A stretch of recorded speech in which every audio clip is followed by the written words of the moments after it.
ये दर्शकों नमस्कार। आज उपस्थित हूँ आप सभी के समक्ष हस्तरेखा से जुड़ी एक और महत्वपूर्ण वीडियो को लेकर।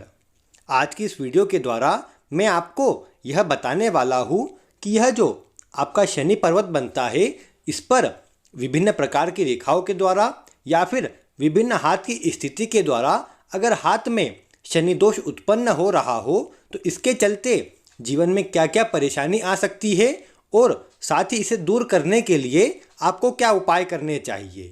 क्योंकि आप सभी जानते हैं कि यहाँ मध्यमा उंगली के नीचे जो भाग होता है उसे शनि पर्वत कहते हैं और इसका हमारे जीवन में बहुत अधिक महत्व है।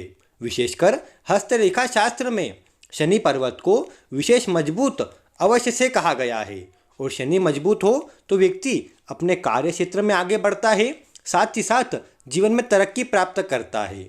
और आप सभी जानते हैं कि हस्तरेखा के अंदर ही जो शनि की रेखा होती है वही बताती है कि व्यक्ति को भाग्य का कितना साथ मिलेगा और साथ ही साथ उसके जीवन में धन की क्या स्थिति रहेगी।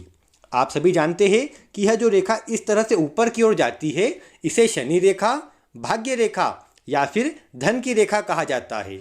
यह आपके हाथ में जितनी मजबूत रहती है उतना अधिक आपको शुभ परिणाम मिलता है और इसी रेखा से भी हम शनि की मजबूती का पता लगा सकते हैं। और साथ ही यहाँ पर यह बीच वाली उंगली के ठीक नीचे वाले भाग से भी हम जो शनि पर्वत होता है उससे शनि की स्थिति का पता लगा सकते हैं।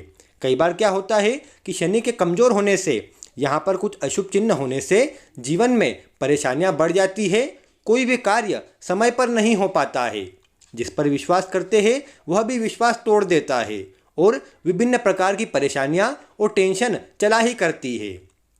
कई बार कार्य अंत में जाकर बिगड़ जाते हैं। तो यह सब स्थिति यहाँ पर शनि के कमज़ोर होने पर देखने में आती है। तो इसे में आपको आज मैं कुछ ऐसे विशेष चिन्ह और कुछ ऐसी रेखाएं बताने वाला हूँ जिनके होने से शनि दोष उत्पन्न होता है और उससे बचने के लिए आपको क्या उपाय करने चाहिए यह भी आपको अंत में बताए जाएंगे। इसलिए आप वीडियो को ध्यानपूर्वक देखते रहे। आइए वीडियो प्रारंभ करते हैं। उससे पूर्व अगर आप इस चैनल पर नए हैं तो चैनल को सब्सक्राइब करें और किसी प्रकार से आप अपनी हस्तरेखा का या जन्म कुंडली का अध्ययन करवाना चाहते हैं तो नंबर आपको दिख ही रहा है, आप इस पर संपर्क कर सकते हैं। अब आइए सबसे पहले बढ़ते हैं हम शनि के पर्वत की ओर। आप सभी जानते हैं कि यह शनि का पर्वत होता है। इतने भाग पर आपको यह ध्यान देना है कि आपके हाथ में क्या स्थिति बनी हुई है। सबसे पहले आप यह देखिए कि यह भाग कितना मजबूत है। शनि पर्वत को हस्तरेखा के अंदर ना ही अधिक उठा हुआ और ना ही अधिक दबा हुआ होना चाहिए। कई बार यह देखने में आता है कि यह जो भाग है इस कोने से इस तरह से दब जाता है, तो इसके दबने से यह स्थिति बनती है कि जो कार्य समय पर बनना चाहिए वह बिगड़ जाता है, उसमें देरी हो जाती है या कोई ना कोई परेशानी आ जाती है। साथ ही अगर यह भाग अत्यधिक उठा हुआ हो, आपको अच्छा उभार लिए हुए नजर आता है तो यह भी कहीं ना कहीं परेशानी को बताता है। इसलिए इस शनि पर्वत का सपाट होना, पूरी तरह से प्लेन होना, अर्थात उस पर ना ही कोई ऐसी ज़्यादा उभार हो और ना ही ऐसा दबा हुआ हो, ऐसा होना ही श्रेष्ठ कहा गया है। यह तो पहला चिन्ह हुआ जिससे आप अपने शनि पर्वत को देख सकते हैं। दूसरे नंबर पर आप आपकी यह जो भाग्य रेखा है उससे भी जान सकते हैं।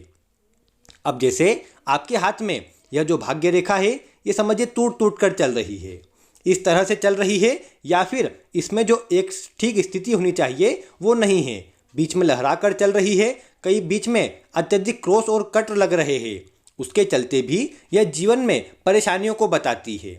या फिर आपकी जो यहाँ पर भाग्य रेखा है वह अच्छी ऊपर तक चल जा रही है, अर्थात शनि की यह जो उंगली है उसके भी ऊपर चले जा रही है, तो यह भी परेशानियों को बताती है। जो कार्य आपका बनना चाहिए उसमें देरी को और जीवन में अधिक संघर्षों को बताती है। इसलिए आपके हाथ में अगर इस तरह की सुंदर और साफ सुथरी एक भाग्य रेखा हो जो यहाँ शनि पर्वत तक ही पहुँचती हो तो ये अच्छा है, लेकिन इस भाग्य रेखा का टूटना या अधिक ऊपर तक चले जाना ये परेशानियों को बताता है और ये भी कहीं ना कहीं हाथ में शनि दोष के कारण होता है।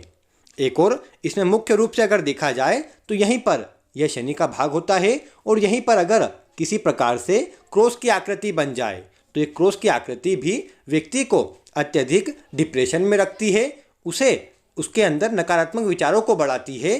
कई बार यह देखने में आता है कि कार्य में संघर्ष की स्थिति अधिक होती है, अन्य लोगों का सहयोग कम मिलता है और कार्य भी समय पर नहीं हो पाता है। यह सब स्थिति भी अधिक मात्रा में देखने को मिलती है। विशेषकर क्रॉस होना थोड़ी परेशानियों में वृद्धि कर देता है। यहाँ पर अगर तिल भी हो तो तिल भी इसी प्रकार की स्थिति उत्पन्न करता है। तिल से भी जो शनि पर्वत पर तिल होना यह भी शुभ नहीं कहा गया है। अगर यहाँ पर थोड़ा सा लाल रंग का या फिर थोड़ा फैला हुआ हल्का सा एक तिल बन रहा है तो यह भी कुछ न कुछ चिंताएं मन में अवश्य से बनाता है। कार्य क्षेत्र में पूरा सहयोग ना मिलना, कार्य आप करें लेकिन क्रेडिट किसी और को मिले, यह सब स्थिति भी इस तिल के कारण या इस पर खराब प्रभाव के चलते देखने को मिल जाती है। साथ ही अगर यहीं पर इस तरह की आपकी भाग्य रेखा जा रही, माफ़ कीजिएगा, हृदय रेखा जा रही है और उस हृदय रेखा से ही यहाँ पर भाग्य रेखा मिलकर कई बार यहाँ क्रॉस की आकृति बनाती है और यहाँ पर एक जालनुमा आकृति बन जाती है, तो यह सब स्थिति भी यहाँ पर शनि के दोष को बताती है और जिसके चलते परेशानियाँ बनी रहती है और कार्य भी ठीक ढंग से नहीं चल पाता है। कई बार यह भी देखने में आता है कि जो नौकरी कर रहे हैं या जो कार्य कर रहे हैं उसमें प्रमोशन नहीं मिल रहा है, लंबे समय से कार्य कर रहे हैं लेकिन वहीं की वहीं पर बने हुए हैं, तो ये सब स्थिति भी यहाँ पर बनती नज़र आती है। कई बार हाथ की यह जो बीच की उंगली है इसके बीच में यहाँ पर गैप बनना ये भी खर्चों को अधिक बताती है। धन का व्यय अधिक हो जाता है, कई बार रोग पर और अन्य चीज़ों पर व्यर्थ का व्यय भी अधिक हो जाता है। यह सब जितनी भी मैंने अभी तक आपको रेखाएं बताई है ये शनि का दोष को बताती है, शनि के दुष्प्रभाव को बताती है और इसके चलते विभिन्न प्रकार की परेशानियां आ जाती है।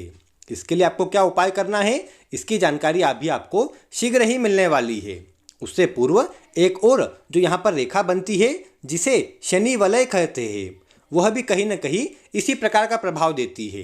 अर्थात एक रेखा जो आपको यहाँ पर शनि पर्वत को पूरी ओर ढकते हुए नजर आए, इसे शनि वलय कहते हैं।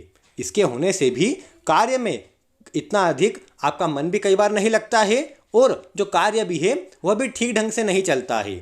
मन में उदासी रहना, टेंशन रहना, डिप्रेशन रहना, इन सब की स्थिति भी इसके द्वारा बनती नजर आती है। इसे भी शुभ चिन्ह के रूप में नहीं कहा जाता है, लेकिन अगर आपके हाथ में मजबूत भाग्य रेखा है, शनि पर्वत अच्छा है, यही शनि पर्वत पर त्रिभुज, त्रिकोण या फिर त्रिशूल आदि के चिन्ह हैं, कुछ शुभ चिन्ह बने हैं, तो इस पर्वत का प्रभाव बढ़ जाएगा और कुछ अगर अशुभ चिन्ह एक दो बन भी रहे हो तो उनकी स्थिति भी कमज़ोर हो जाएंगी। लेकिन अभी जो मैंने आपको विभिन्न चिन्ह बताए हैं उनके होने पर यहाँ पर शनि दोष उत्पन्न होता है और उसके चलते जीवन में सभी कार्यों में विभिन्न प्रकार की बाधाएं और रुकावट आ जाती है। कई बार अन्य लोगों के चलते भी जो कार्य है उसमें बाधा उत्पन्न की जाती है और आपको पीछे खींचने का कार्य किया जाता है। आपके शत्रु कई बार आपके ऊपर हावी हो जाते हैं, तो ऐसी अवस्था में आप सभी जानते हैं कि शनि को ठीक करने के लिए विशेष रूप से हनुमान जी की पूजा करनी चाहिए और साथ ही साथ आपको एक कार्य करना चाहिए कि प्रत्येक शनिवार को किसी पीपल के पेड़ के नीचे आपको चले जाना है।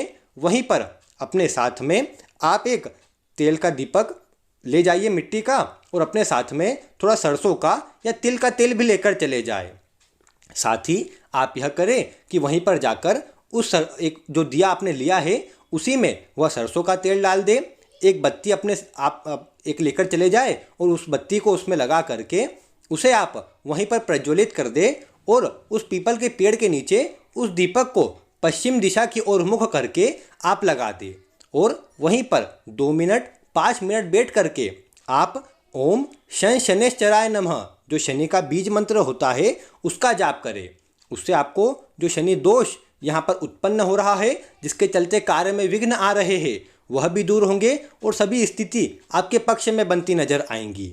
साथ ही आपसे छोटे जो निम्न वर्ग के कर्मचारी है जो आपसे नीचे कार्य करते हैं उनका भी आपको सम्मान करना चाहिए और जो गरीब लोग हो उन्हें कुछ न कुछ अगर खाने की वस्तु देते रहेंगे तो इसका परिणाम भी आपको शुभ मिलता नजर आएगा। और अगर मन में कन्फ्यूजन की स्थिति हो और मन स्थिर नहीं रहता हो तो ऐसी अवस्था में शनिवार के शाम के समय आप किसी कुत्ते को बिस्कुट या फिर रोटी आदि खिलाएंगे तो वह भी आपको शुभ परिणाम देंगी और शनि दोष से आपको मुक्ति मिल जाएंगी। तो इस प्रकार आज मैंने आपको शनि दोष से जुड़ी और शनि पर्वत से जुड़ी विशेष आपको बातें बताई है। उम्मीद है आपको वीडियो पसंद आई होंगी। अगर आपको वीडियो पसंद आई हो तो इसे लाइक करें, अन्य लोगों तक शेयर करें और चैनल पर नए हो तो इसे सब्सक्राइब कर लीजिए। मिलते हैं फिर किसी ऐसी रोचक वीडियो के साथ। वीडियो देखने के लिए आपका बहुत बहुत धन्यवाद।